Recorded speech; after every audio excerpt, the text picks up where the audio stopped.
አንተ ገና ሀ ሳትል ዲዛይን፣ በሳትል አሳይመንት፣ ሰሳትል መድኃኒት። አንድ አርቲፊሻል ኢንተለጀንስ ሮቦት የ1 ቢሊዮን ሰው ጭንቅላት ይተካል እያሉ ነው። አሁን ቅዠት ነው የሚመስለው፣ ግን እየመጣ ሲሄድ አደጋ ነው። ታዲያ እኛ ለምን ማወቅ ያስፈልገናል? ስራችን ሁሉ ተነካክቶብናል። እኛ መሪዎች ሰው እንመራለን፣ ሰው ኢንፍሉዌንስ ያደርጋል። እናቅዳለን፣ እቅድ ኢንፍሉዌንስ ያደርጋል።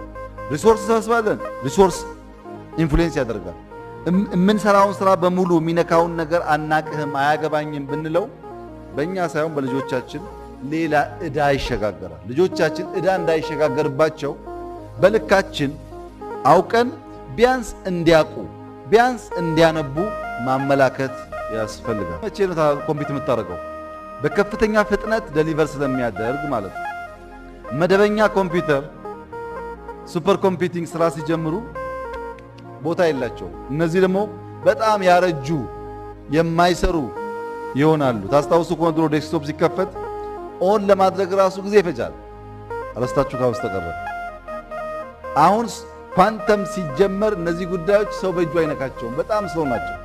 በጣም ለምሳሌ የአንድ ሰው ፎቶ ብታነሱ ኮምፒውተር የሚያውቀው በአንድና ዜሮ ነው። ፎቶውን አያውቅም። ያንን ፎቶ በአንድ ዜሮ ያስቀምጣል። ኳንተም ግን ፎቶ መሆኑን ሳይሆን የማን ፎቶ እንደሆነ ይናገራል።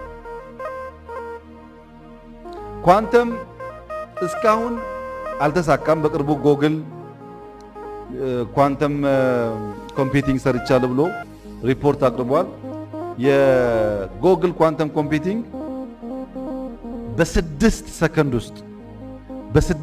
ውስጥ 47 ዓመታት ያስቆጠረ ተግባር አጠናቋል።